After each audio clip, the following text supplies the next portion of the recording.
Charlie, how do you prepare for going into a Guy Ritchie film knowing that, you know, anything can happen on set?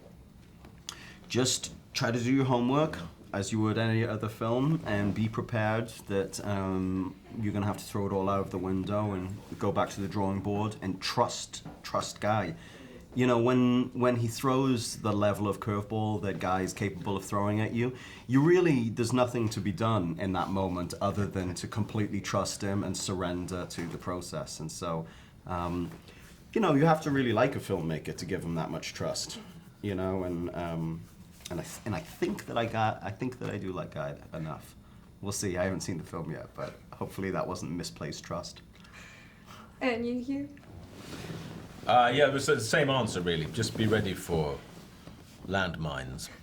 You play a completely different character to what we've seen you before. I mean, was that something easy for you to get into? I imagine the costumes helped? The costume? Yes, costumes always help. Yeah, but I do, you know, I know some of these private investigators who work for big tabloid papers. I had some lunches with them and things rubbed off, you know, even if it was a jacket or a pair of glasses or a little bit of a tone of voice. Yeah. And a specific accent as well. Yeah, when I say tone of voice, I think that's what I mean. Yeah.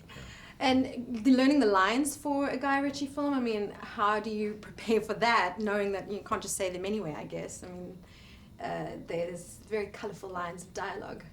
Well, spending a lot of time with Guy helps a lot with that. You know, Guy, sort of speaks the way he writes often. And so, you know, it can be quite infectious and you get sort of that rhythm playing with him a lot. You know, you don't want to get too, like we said earlier, you don't want to get too married to the lines because he'll often do some pretty dramatic rewriting on the day. But so it's really just sort of getting that rhythm, you know. And it's very much a film within a film as well, you know, that idea of playing around with it. How much did you enjoy going through that, being that person who presents a script, you know, and his idea is there on paper? Yeah, it was an interesting new aspect of the character. He wasn't just this private investigator, but he also loved something. What he loved was movies. I always thought that his favourite movies would have been from the kind of 60s, 70s. It would have been Francis Ford Coppola, it would have been Martin Scorsese, and I think it would have been Fellini and people like that. So I dressed kind of a little bit as Fellini in the film. And Guy Ritchie himself, though, said that this was sort of a return, or he wanted to return to his roots. What makes this a typical Guy Ritchie film, would you say?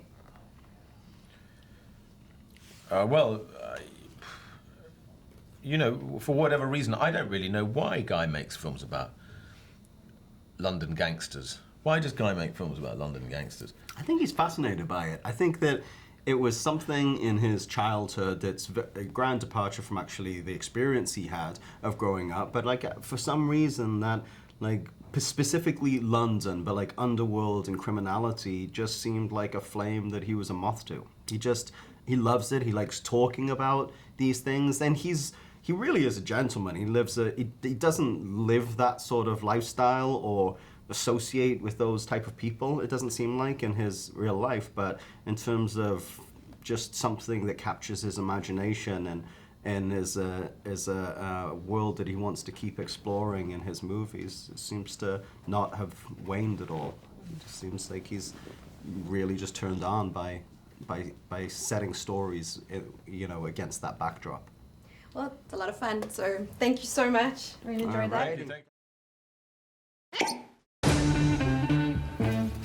Sweet Mary Jane is my bicycle. 400 million is a fair to generous asking price.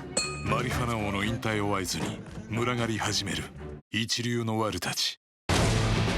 ロンドン暗黒街の覇権をめぐるクセ者たちの騙し合い。ジェントルメン。